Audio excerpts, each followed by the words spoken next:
Here's what happened, guys. There is a lot going on right now about AI data centers that doesn't make sense. So we have to be curious and we got to ask questions. Out of the less than 6,000 data centers in 2024, they used an estimated 184 terawatt hours of electricity.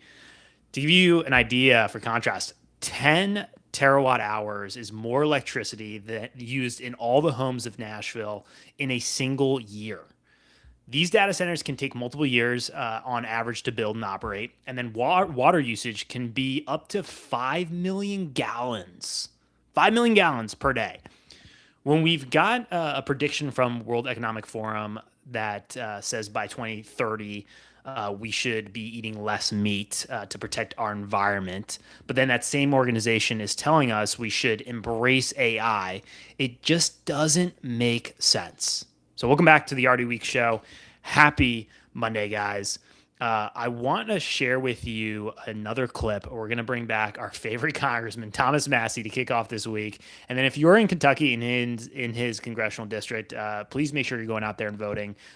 This congressman, he's one of the few elected officials who holds by his principles rather than going the easy and convenient route. And so I want to share another clip from this interview with him and Tucker Carlson talking about what's next what could be next for AI data centers. And I really agree with this prediction. And then so bear with me, guys. Give me some patience here as I get this set up. Please subscribe, leave a comment if you haven't already, for being able to help get this show out to more people. And then it'll help me to hire a producer faster. So it doesn't take this long. All right, guys, here we go. Think looking back 10 years from now, we're going to think of this data center transformation of the country by data center. I think these are going to be buildings at some point with vines growing on them, with wild animals crawling through the roofs and the rotted outdoors. Because unlike farming, which is something we've been doing for thousands of years, these data centers, they're going to be obsolete in 10 or 20 years. It'll be in outer space. Like Elon's already got a plan to put them up there where they can get 100% solar all the time. They get the energy and they beam the answer back to Earth. I think it's a desecration of the planet that we're going to have a hangover while you and I are still alive, looking at these things and wondering, well, what can we do with this empty shell that was purpose-built? They won't last. So hearing that, and then thinking back to something like the dot-com bubble, that's where this comes up of, are we in a AI data center bubble? And the more of us asking these questions and being curious, the more we can come to this realization of, yeah, it looks like we are in a AI data center bubble. Thinking back to how much money has been invested on paper, but then going back to how long these data centers take to get built, are we reaching a point of this bubble bursting, especially with the amount of resources from electricity to water usage with these data centers? And then when we get to the hyperscale data centers, it just increases the resource use. And then seeing pushback too from communities, because as Congressman Thomas Massey mentioned there, for the desecration of the planet, there's these, you think about the farmland as an example where these data centers are getting, or some of them are getting built on farmland. It gets a lot of rural communities and communities where these data centers are going towards. There's a lot of pushback that is starting to form, and not just in the rural communities, but in cities, towns across the country. And one example goes back to Utah, where there was a proposed, it passed, but a proposed 40,000 acre hyperscale facility. This is Mr. Wonderful's hyperscale data center out in Utah, and there was major pushback. The story went viral, and there is a lot of talk now, even more so than before, about whether this is worth it for these AI data centers in these communities, because what's sold is the amount of jobs, but then how many jobs are actually going to be needed to operate these facilities? And the more people that are asking questions and being curious, the more answers we're starting to realize, which is that this just doesn't make sense in the long term. Having these massive buildings, and then it gets us to revisit, does it make sense for all these other data centers that we've had? Are there other more effective ways to be able to make sure that the internet is continuing to operate well and run, and same with AI? And that goes back to what was mentioned in this interview, which is Elon talking about sending these data centers up into space and being able to then beam it on back down through satellite, the information. And that, seeing that as even a possibility, it's now determining, okay, how long is it going to take us to get to either that point, or is there another solution?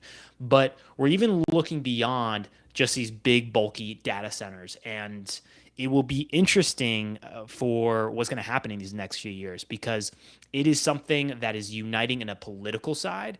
It is uniting both parties and independents, conservatives, liberals. There is a coalition forming around not having these data centers be built in our cities and towns, going back to noise pollution, to electricity usage and the impact it's had on citizens and their electric bills, and then water usage as well, and then determining, are there negative effects that can happen with if that is polluting of nearby waterways. And then when it comes to air pollution as well, as another example, like these questions that more and more people are asking. And so there seems to be a big rush, which goes back to this idea, going back to the gold rush or the dot-com bubble. There's a big rush of investment trying to make things happen.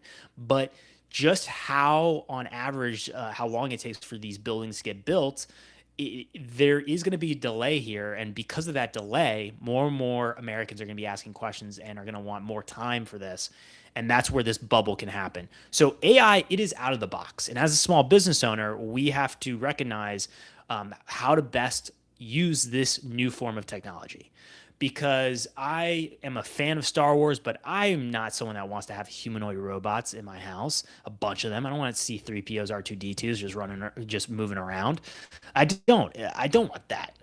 But there seems to be those that are creating these humanoid robots, to want to make that happen, where there could be a robot in every single household.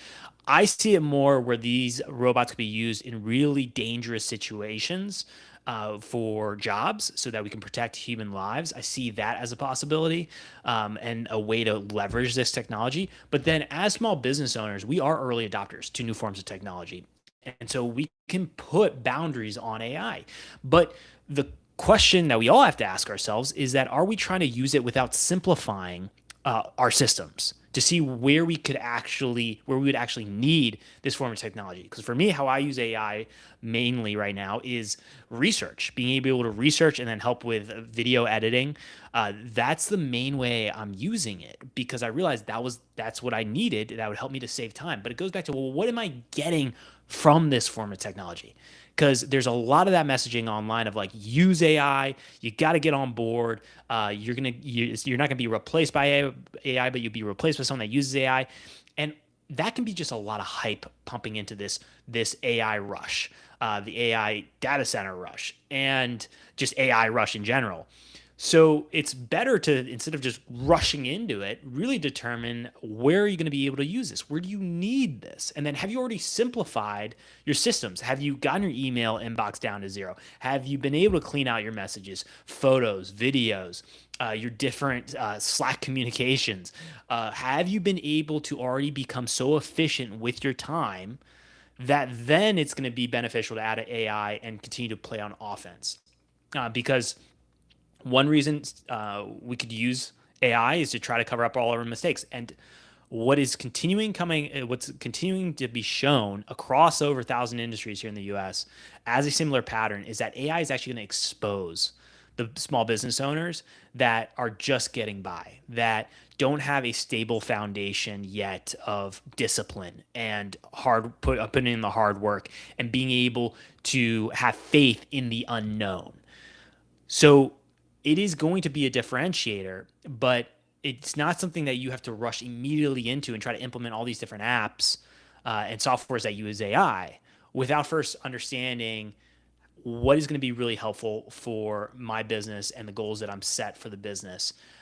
And it comes back to we need to bring back in for our future, for what's next.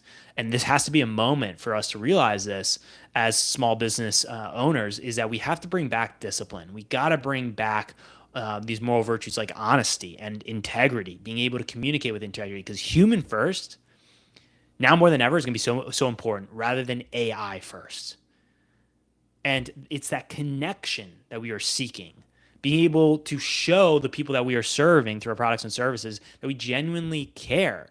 Because with these bigger companies, there's more implementation of AI, and that can mean less talking to a real human being for customer service. It could be just having to go through a question box to try to find your answer, or the help, the support.